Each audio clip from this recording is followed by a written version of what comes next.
What's up, Philadelphia? This is the first episode of First Time Caller, Long Time Expert. I'm Colin Newby of 97.5 The Fanatic and 93.3 WMMR in the Philadelphia cluster of the Beasley Media radio stations. I'm going to be coming to you weekly, at least for now weekly, with the Philly Sports Talk podcast. Yes, it's another one. This one, though, we're going to lean into the sports radio element a little bit. I grew up listening to sports radio in Philadelphia. I've always considered it the pulse of the city, the voice of the fan base, and I work at the Fanatic now. Mostly I do a lot of content on the website, 975thefanatic.com, so you're going to hear me reference that a lot throughout the podcast. And I also do some other stuff for the company's digital initiatives. What we do is we take everything that's already on the radio and we put it on the internet. Plus, I've worked in the promotions department for a while now, just doing remote broadcasts and then things with the MMR DJs and all. So that'll play a lot into the show, and we're also going to get a lot of guest appearances from some radio personalities when the times call for it. So there's going to be a lot of discussion about what's going on in the world of content creation, but we're going to focus on Philly sports as the substance to the podcast. And I expect it to be mostly Phillies talk in the summer months. Flyers talk's going to pick up once the calendar calls for it a little better. And I'm sure when the fall comes around, there will be more Eagles talk and Sixers talk too. But we'll probably fixate mostly on the Phillies and the Flyers. The reason for that being that I'm down at the games as the in-person correspondent for the Fanatic. So I could take the temperature down there at Citizens Bank Park or at the Wells Fargo Center for Flyers games a little better, even though I'm following all four teams. I'm not on site for the Eagles or the Sixers, for the most part at least. But to get to the Phillies, they just hit the All-Star break. We're recording Tuesday afternoon before the All-Star game. They got 8 selections, only 6 of the Phillies that got selected are going to be there, but they did earn 8 selections. And they are 62-34. That's the best record in baseball. And just a ton of stats that jump off the page at you from the first half of the season. Phillies are third in the majors in runs per game. That's behind only the Yankees, who are just an absolute offensive juggernaut this season. Aaron Judge has been absolutely on fire. They're also a sliver behind the Arizona Diamondbacks, of course, the team that knocked them out in the NLCS last season. But other than being third in runs a game, they're second in team ERA. I already mentioned the 8 All-Star selections, but that's the most in franchise history. And if you look at most of the credible sports books right now, they have them as the second favorite to win the World Series, even though they have the best record. The Dodgers are the odds-on favorite by DraftKings, FanDuel, I think most of the big ones. But I'm very high on this team. I feel I'm owed some exposure to good teams. My first year blogging about the Flyers was the year they came out of the pandemic, the 2020-21 season. That was really the beginning of the end. Remember, they had a good season going into the pandemic and into the bubble playoffs where they did get to the second round, Game 7, so one game away from the Eastern Conference Final. But the following season, they missed the playoffs, and that started a string of 4 in a row. So that's only the second time in franchise history that's happened. You got to go all the way back to the late 80s and early 90s, leading into the Eric Lindros era. So I've always wondered how I got so lucky to get down in person and cover such a barren team for 1 year just blogging. That was only a 56-game season. And then for the past 3, been at the Wells Fargo Center in the press box, covering a team that is really embarking on their first rebuild in franchise history. But anyway, trace back to the Phillies. This is my first year at Citizens Bank Park, and the only half of Phillies baseball I've ever covered was an absolutely outstanding one. 62 victories, best in Major League Baseball.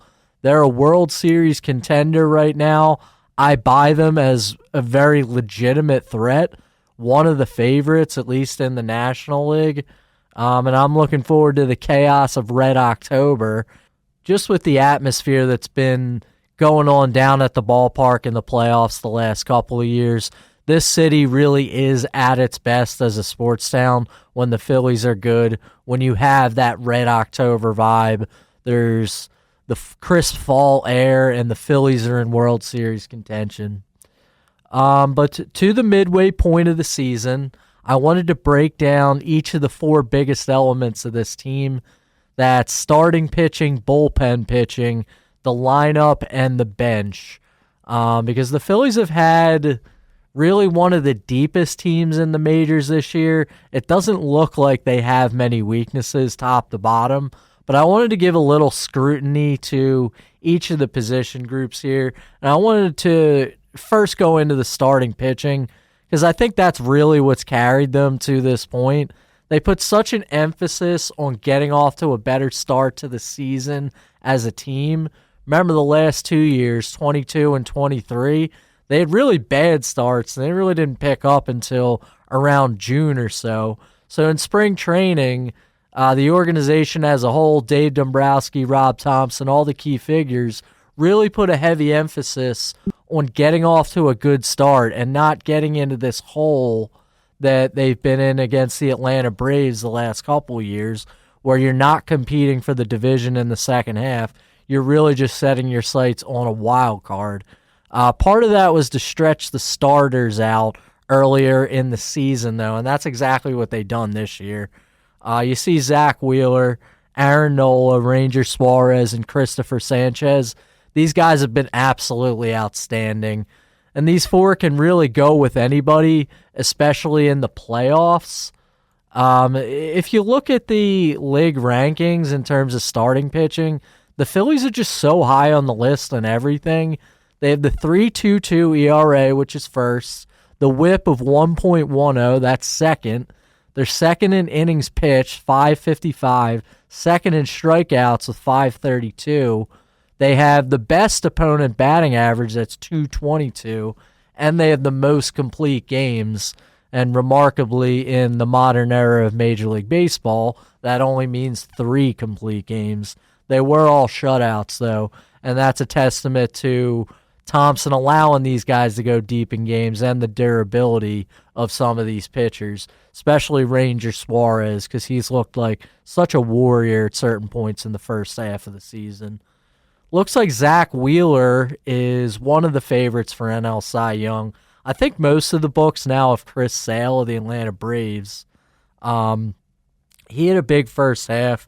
There were questions of whether he could stay healthy, but he does look like the lefty ace that Atlanta needed. But I think Zach Wheeler is as good as anybody in the majors. We'll see how it shakes out. A lot of times down the stretch, these things have a lot to do with health. They have a lot to do with availability, and that's something we're going to get to in a minute with Zach Wheeler and some of the other Philly starters. But I like Zach Wheeler's odds to win the NL Cy Young. I think he's a very formidable candidate there. And then if you look around the rest of the rotation, you have Ranger Suarez. He's just kept getting better over the last couple years. I remember back in the 2021 season, Suarez pitched out of the bullpen for a good amount of the year, and he was just unhittable. He was just quietly doing his job, too. He's so cool and collected on the mound that it really made people like him. So I thought Suarez caught on almost right away, and he's just continued to take steps up since then. This is really his first full-on season as a starter, and you saw at the beginning just how he caught fire. He had that long scoreless streak. I think it ended at 32 innings. That was the longest since Cliff Lee's time with the Phillies. And you also have Aaron Nola. I feel like Nola's success has gotten pushed to the back burner a little bit. Surprisingly, he signed that big contract in the offseason. Some people loved it. I thought it was a pretty decent deal, all things considered. Some people didn't like it, though, because Aaron Nola does take a lot of criticism in Philadelphia. That has to do with a lot of things. It's happened to homegrown players at certain points in history. I think it's also got to do with his demeanor. He's more of a laid-back Southern type. He's not much of a in-your-face competitor. I think Zach Wheeler kind of takes on that persona, and that's why he clicks a little bit better with the Phillies fan base and people that just want to get fired up for something. That's not really what Aaron Nola does, but doesn't mean he's not a great pitcher. He's been one of the most consistent starters in the majors the last couple of years. Rob Thompson, after his last start against the Dodgers, that was on Thursday night, he called him Mr. Consistency. And I thought that was a great way to put it because he has not been the Cy Young caliber guy, maybe that Zach Wheeler or even Ranger Suarez is. But Aaron Nola really has had a great first half. And before we move on, you want to get to Christopher Sanchez also. He, of course, got that contract extension June 22nd. Real testament to how much he's improved over the past 2 seasons, really. And I think it's the environment that he's pitching in. I think that has a lot to do with it.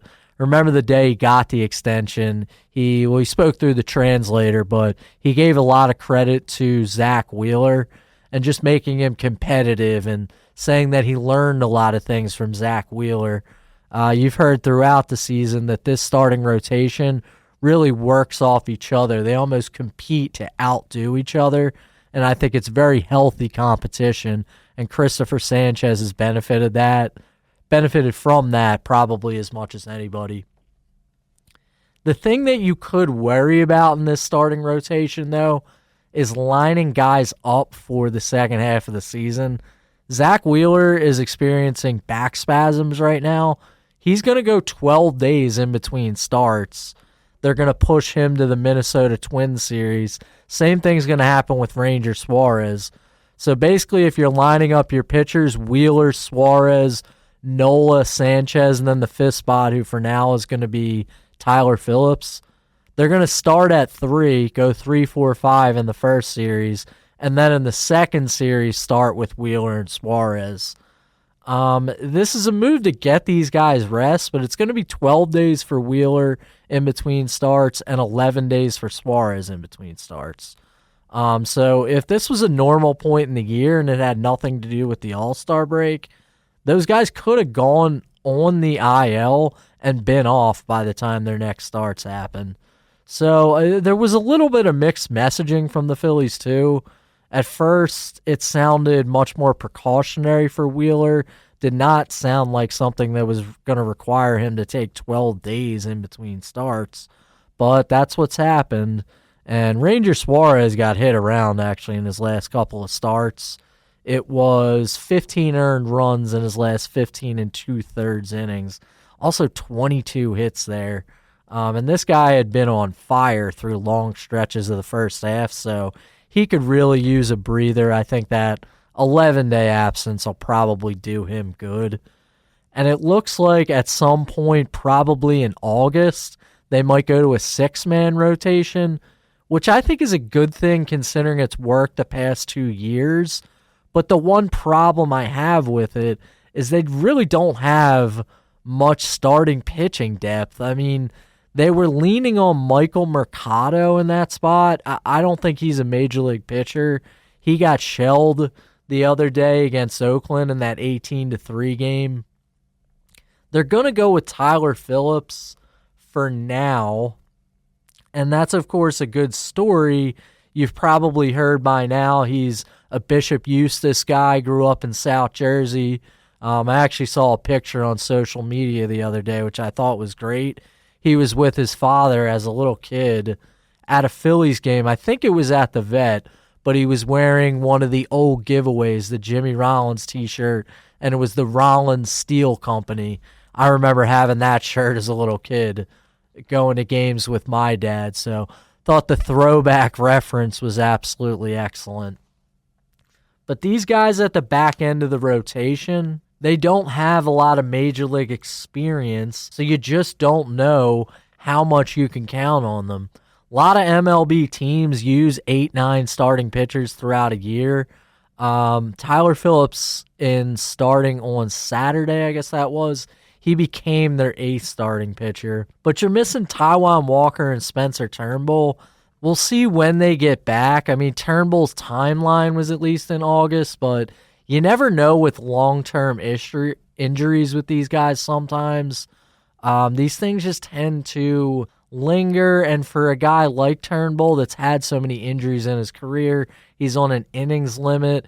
You'll see how much you can really get out of him the rest of the season. I mean, he was excellent for those 6 starts to begin the year, but he's lost that momentum. He already had lost it by the time he went on the IL in late June. Now you're going to see how exactly that plays out for the rest of the season. But look for them to go to a 6-man rotation, whoever that might be in it. We'll figure that out as time goes along. But the starting pitching's in great shape. I think their top guys are as good as anybody. Well, what they really need to do is get all their ducks in a row by the time they get to October. But I wanted to move on to the bullpen because I had a lot of split stats that were pretty surprising. When you think about bullpen, especially in terms of ERA, it's not always the most accurate barometer because the Phillies had that terrible outing on opening day where Alvarado got hit hard, Matt Strahm got hit hard, and their ERA skyrocketed because it's one game. It's the only sample size you have to go by. They had climbed all the way back to 3rd, and then that game on Sunday dropped them to 13th.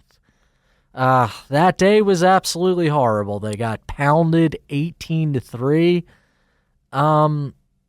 But the thing to concentrate on more, you worry about the guys who are going to be pitching high leverage innings in the playoffs, and a statistical anomaly like what happened on Sunday doesn't really have that much to do with that. I mean, yes, they're 13th in the majors in ERA. The numbers don't lie, but I also don't think they really tell the story of the Phillies bullpen during the first half of the season. You're not going to see Connor Brogdon and Jose Ruiz, or even like Garrett Stubbs gave up 5 runs on Sunday, and that's really what gave them that jump from 3rd to 13th in ERA. But you worry about the big guns in this bullpen. You worry about 6 guys in particular. That's Jose Alvarado, Jeff Hoffman, Seranthony Dominguez, Gregory Soto, Orion Kerkering, and Matt Strahm. And they've gotten some outstanding individual performances from those guys in the first half, especially from Hoffman and Strahm. These guys were both all-stars. And it's pretty uncommon just in general for middle relievers to earn all-star appearances, and they got 2 in the same season.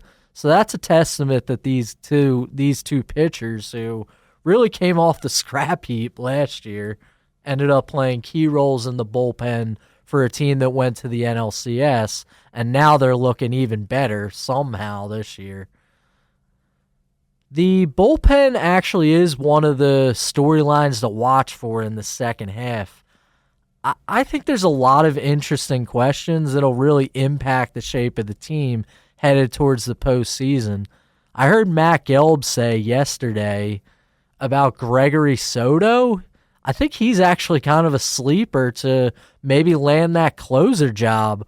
Rob Thompson hasn't really used a closer much in his time. This is his 3rd season as the manager, but he hasn't really designated one closer much throughout that time. Gregory Soto has the stuff to be a closer. He did it in Detroit for a while. He's not the first guy you think of in this Phillies bullpen to do that, but it kind of does make sense if you look at it a little closer. Now, one thing Gelb mentioned was Soto's reaction to low leverage usage earlier in the season. He said that caused some issues behind the scene, and that's really not the attitude you want to see from a guy, but sometimes these things are born out of more of a competitive spirit than anything. I think Gregory Soto is a really talented pitcher. He had a pretty bad game over in London. That was June 9th. He blew up a little bit in the MLB London series. And at that point, it was fair to say that you really didn't feel the consistency from Soto. But since then, he's been absolutely excellent. It's 14 games, and he's only let up 1 earned run. He's got 22 strikeouts over that period. So in the next couple of weeks, You'll probably see Soto get some high leverage situations, but remember, the MLB trade deadline is on July 30th, so only 2 weeks away, and there's some interesting questions there. You could say that the Phillies need a reliever to bring things all together. They have so much talent out in the pen, but would that one guy make all the puzzle pieces fit a little bit better? Would it be a bona fide closer that they designate in one role? Would they stick with Jeff Hoffman and Jose Alvarado in that alternation? Or would they try something like going to Gregory Soto? It's probably a bigger need to get a right-handed bat in the outfield to platoon with Brandon Marsh, but we'll get to that in a minute. But I think a reliever is something that Dave Dombrowski is definitely going to have his eyes on come July 30th. But watch out for Alvarado, Dominguez, and Soto, especially in the second half of the season. These guys just have a ton of talent, and if they can find the right rhythm with their pitches and get on a roll heading into October, then the back end of the Phillies bullpen is going to be pretty darn good, especially if the guys who are already performing at the highest level, like Hoffman and Strahm and also a Ryan Kerkering, can keep up this fantastic pace that they're on.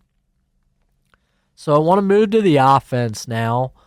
The Phillies are third in runs per game behind the Yankees and Arizona, as I mentioned in the opening.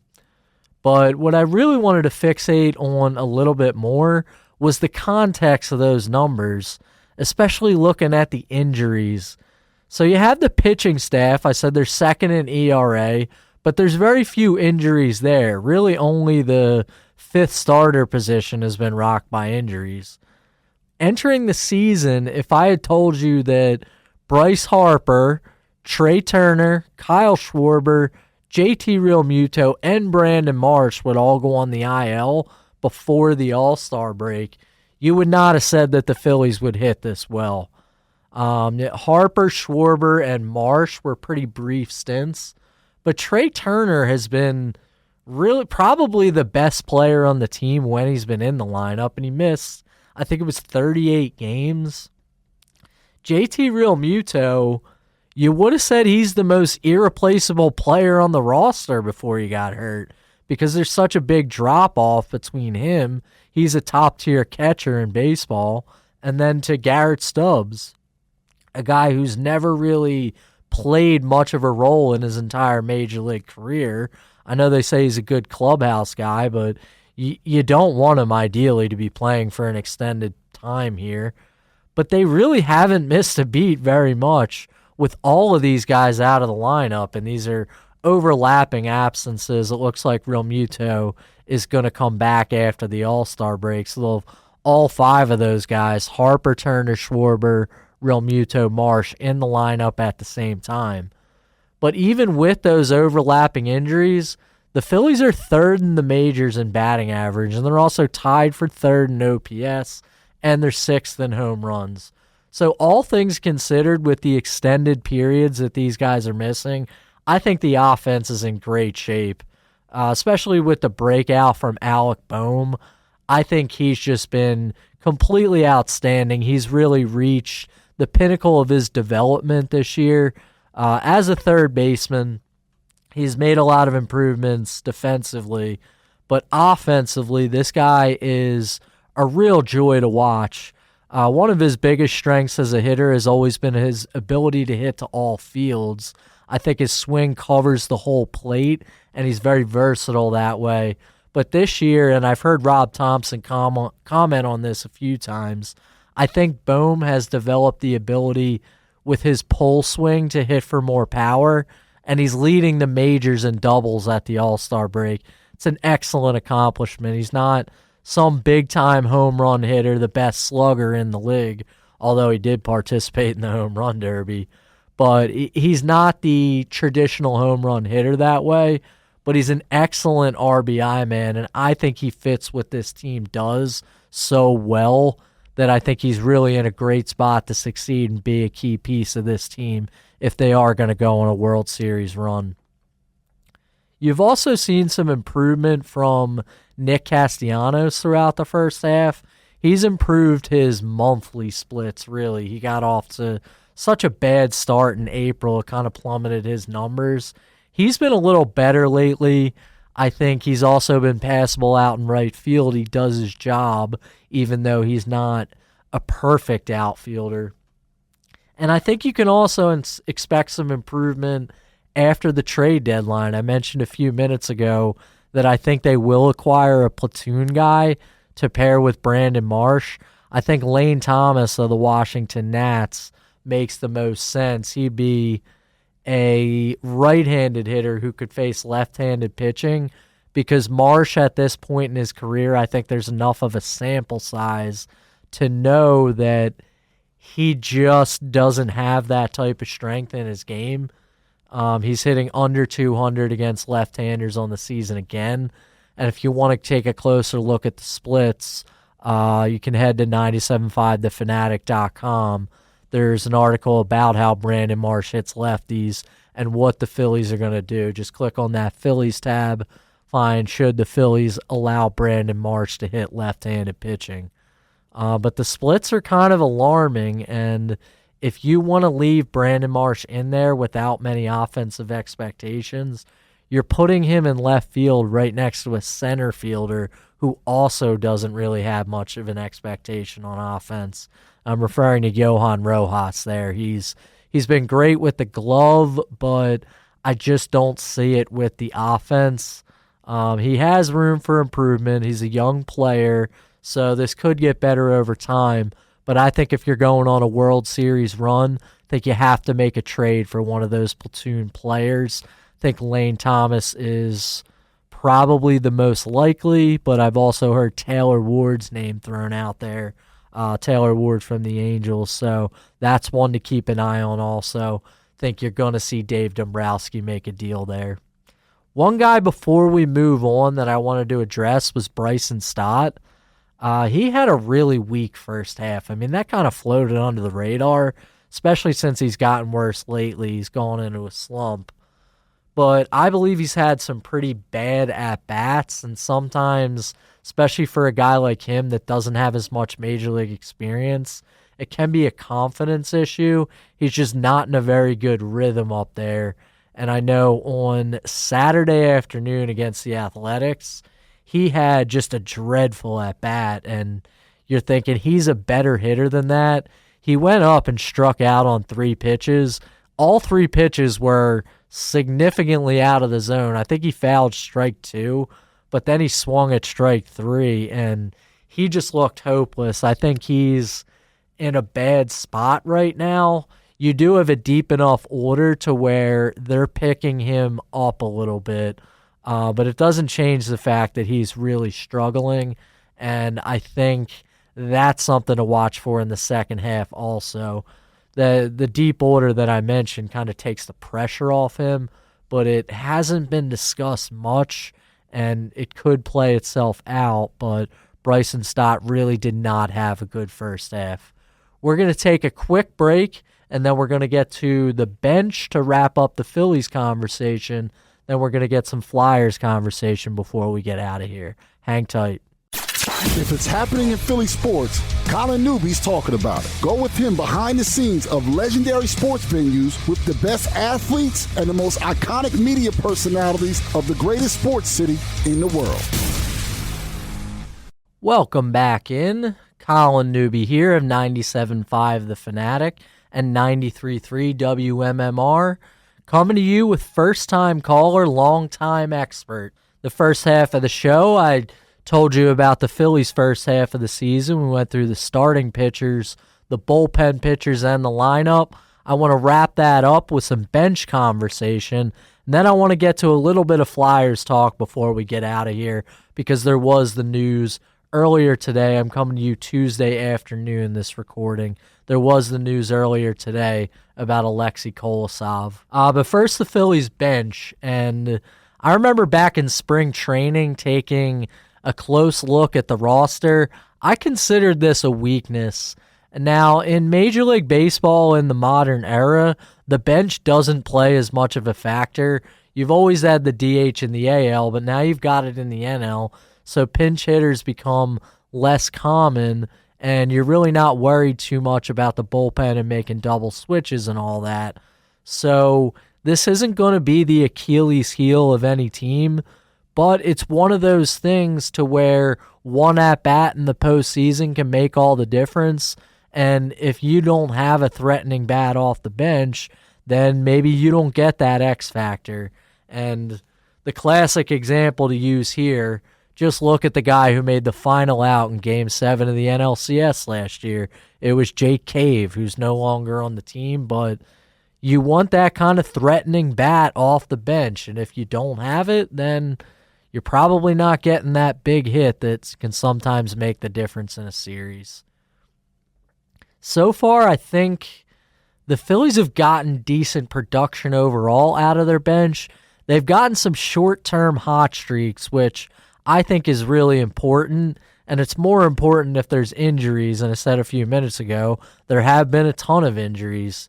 You had some hot streaks earlier in the season, especially when Cody Clemens first came up. He hit that home run against the Nats back in May with 2 outs in the 9th inning. Phillies ended up winning that game. So Cody Clemens, that kind of spring-loaded a hot streak for him. He's cooled off, but I think that is what you look for from a lot of these guys. Clemens kind of looks like a 4A player. He's been back and forth throughout the season. He also spent some time on the IL himself. But for a guy that can have a short-term hot streak like that, doesn't have to be a perfect player, he did make some contributions to this team. Same can be said for Edmundo Sosa. When Trey Turner went down, it kind of looked like they were going to play Whit Merrifield a lot. They were going to move Bryson Stott over to shortstop and then slide Merrifield in at second base for Stott. Edmundo Sosa just really outperformed Merrifield, who's not even on the team anymore. So credit Sosa there. He's shown more offensive upside than I would have told you he even was capable of coming into the season. So Sosa looks like a pretty established piece to this bench. I think he's been better with the glove than he has been in past years also, because one of the things that I was a little shaky about with him, he's a utility infielder and he wasn't bringing the best glove. He's probably best at shortstop, not that great of a third baseman, but just watching him day in and day out play the infield, I think he has been pretty good with the glove. And the last guy who went on a short-term hot streak, think about David Dahl. He's not with the organization officially anyway, but you did get that one great week from him where he hit a couple of homers.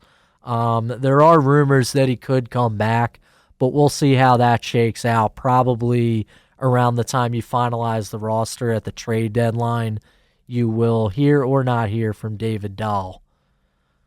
The backup catcher position is another point of contention. I mentioned Stubbs. He's held his own when JT Realmuto misses a month.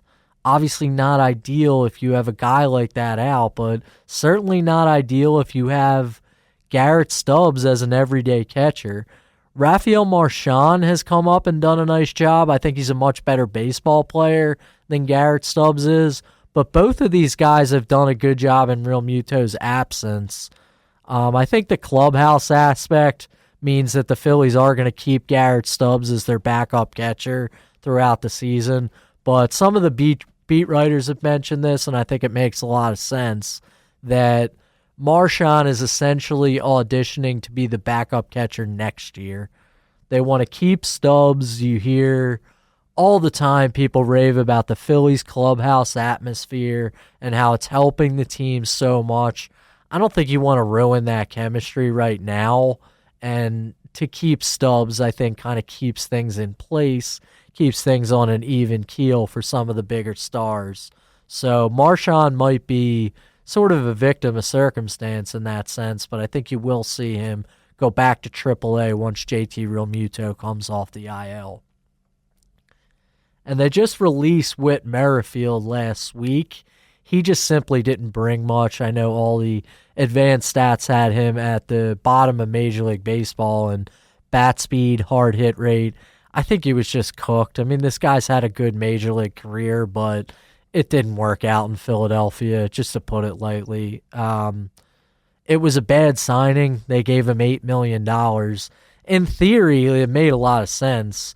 He looked to be the type of guy that I was talking about a few minutes ago that could maybe platoon with Marsh, give him a break against left-handed pitching, but Merrifield just wasn't playing that role. It's as simple as that.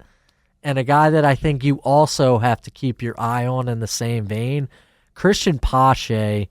I think he's gotten enough of a leash in the major leagues. I mean, people like to talk about the raw skill because he was a top prospect when he was coming through the minors. But I've got to think they're nearing the end there. He just hasn't shown enough offense. He's a good defender. I don't think he's as good as a defender as Rojas, but to have that right-handed bat of a defense-first guy, a center fielder, I think Johan Rojas is the better player at this point. So I don't know how long Christian Pache gets and how much patience the Phillies have left for this guy. So even if they did get a platoon player with Marsh and left field at the trade deadline, I don't think that means they can't make another trade. Maybe they do beef up this bench a little bit. But we're going to see. It's going to be a really interesting 2 weeks leading up to July 30th for Dave Dombrowski and the Phillies. I think they will be active in the market, even if it's not for one of these big guns like Luis Robert Jr. or Brent Rooker. I think they are in the market for a platoon player. Like I said, I think the two most likely options would be Lane Thomas or Taylor Ward, and then they'll probably be in the market for a bullpen pitcher and bench players also. Before we wrap up, before we get out of here, wanted to do just a few minutes on the Flyers. I do have a lot to say about Matvei Michkov. I think it's of real significance to this organization what happened, him coming over from Russia 2 years early. It represents a lot of hope for the fan base, and this is going to be really important for the rebuild. I want to talk about that hope, that optimism for the future that the Flyers fan base finally has. And I also want to do some X's and O's breakdown because we are going to get into a good amount of hockey on this show, first time caller, long time expert.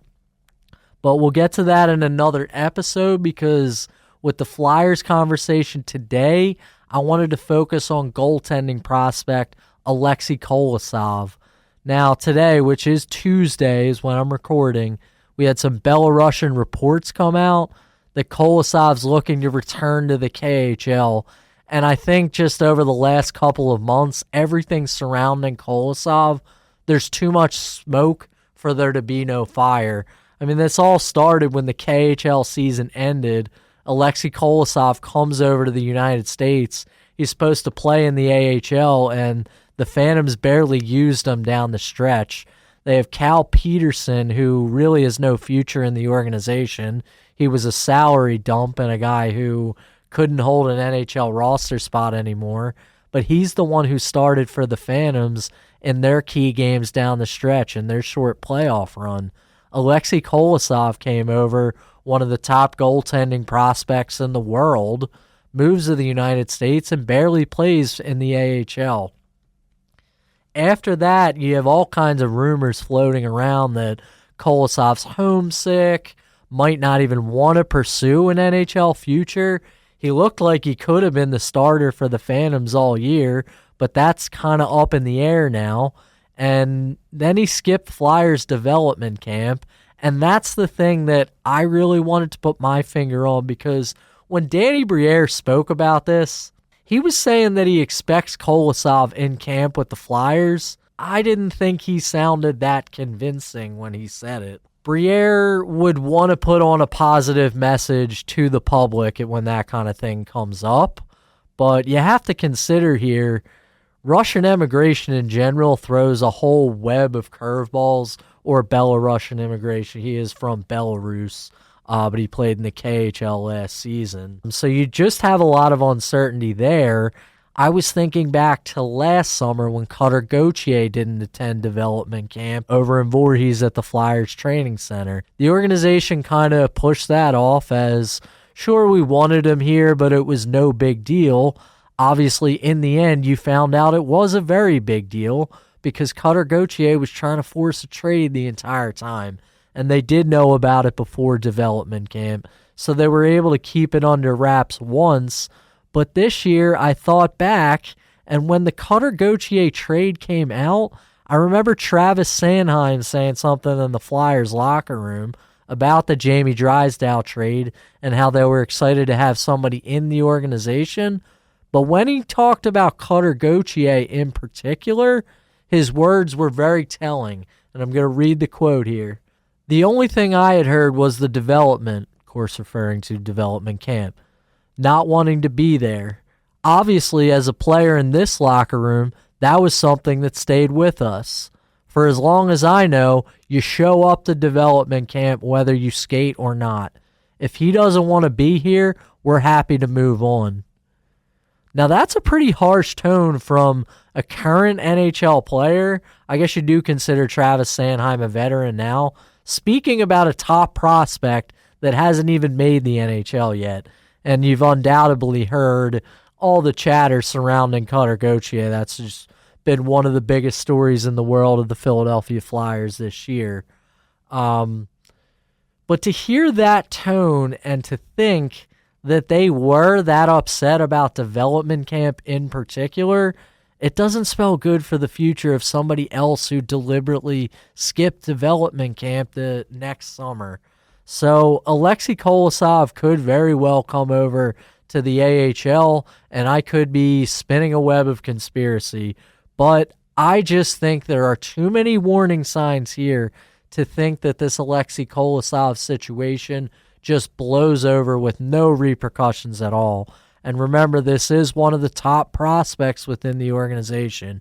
You don't know what's going to happen here, but you already lost your second best prospect from pretty much all consensus rankings. It was Michkov 1, Gauthier 2. So you've already lost your second guy. Now you might lose your best goaltending prospect. So something to watch out for. It's the dead season of the Flyers, but you do have some potentially very impactful news there, and we'll see how that plays out for Alexei Kolosov. That's going to do it for the first episode of First Time Caller, Long Time Expert. Thanks for joining me. I'm Colin Newby of 97.5 The Fanatic and WMMR, and I will talk to you next week.